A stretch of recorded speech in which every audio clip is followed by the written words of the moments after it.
Good morning, dear students. Welcome to science session. Today we are going to start a new chapter number 2, microorganisms. Microorganisms make up the largest number of living organisms on earth. We cannot see them with our naked eye, but they are present all around us. Also, they are known as microbes. They decomposes waste and dead organisms and help to maintain the cycle of chemical exchange between organism and the environment. So here in this chapter we are going to understand the vast variety of microorganisms, where they are present, what are their habitats, right?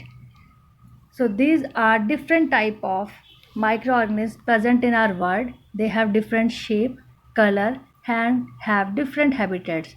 Means they are present in water, soil, plants, sea, and everywhere. Some are very useful to us and some are very hazardous.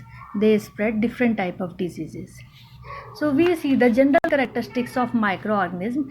Microorganisms are either one-celled, which is called unicellular, or have a collection of cells, which is called multicellular. And they are found in air, water, soil, in and on the body of the living organisms also. They can exist in the extreme conditions of temperature and drought in hot water spring as well as in deserts and marshy lands also. And in unfavorable condition, the microorganisms enclose themselves in a hard resistance covering which is called cyst. And when the environment condition becomes favorable, the cyst ruptured, break down, and microorganisms come out and multiplies, grows. Microorganisms may be autotrophs, means making their food their own, heterotrophs, depends on other, saprophytes, and parasitics. Some organisms are helpful to us in our agriculture and in industries. Some are harmful, while some causes disease also. So these are some general characteristics of microorganism. Now we see how microorganism discovers. Discovery of microorganism. The discovery and our knowledge about microorganisms are closely related with the advancement of microscopes, right? First, Anton von, a Dutchman, discovered very small living creatures which are present in water, and he also discovers bacteria with the help of microscopes, right?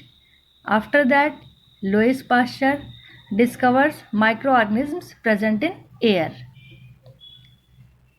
and concluded that they are responsible for the fermentation of food and diseases in men and animals.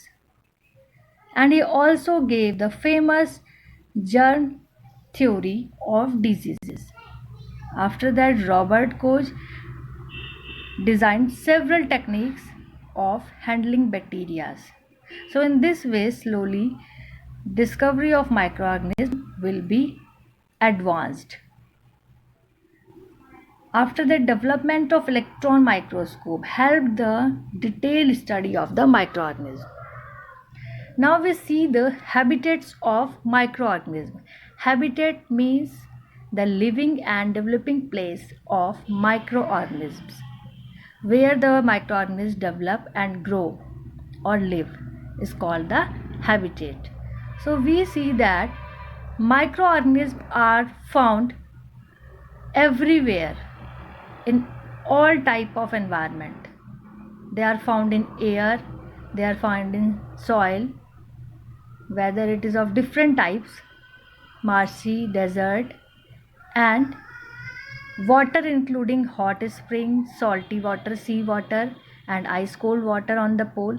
So they have different habitats. Even dead and decaying organic matter also contain microorganisms inside as well as on the surface of the body of animals including humans. So microorganisms are found in our body, on the surface of our body also, of animals body also. Some organisms grow on other organisms while other exist freely, right? So microorganisms like amoeba, we can say that live alone, whereas fungi and bacteria live in colonies, means in a group. So these are some habitats. Now we see the major groups of microorganisms. There are five major groups of microorganisms, that are bacteria, fungi, algae, protozoa and viruses. So the microorganisms are broadly classified into five groups. First we talk about bacteria. Bacteria are the most abundant in our world and they are simplest of all living organisms. So bacteria are of different type and have different habitat. Some of them lives in air, water, soil and in food products also, and in the bodies of other organisms also. So we see that bacteria are of different type and have their different shape and size. So on the basis of shapes, bacteria are classified as follows. First is cocci, that is singular coccus. They are spherical shaped bacteria, and if they are in single, they are called monococci. If the pair of them are joined together, they are called diplococci, and a straight chain formation takes, then it is called streptococci, and if it forms a cluster just like grapes, then it is called staphylococci. So this is a group of cocci. Another group is bacilli. Bacilli is a singular bacillus.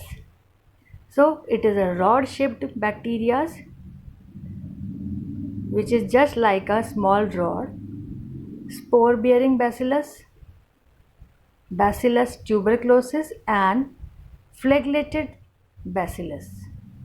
And the another group in which is called Spirilla.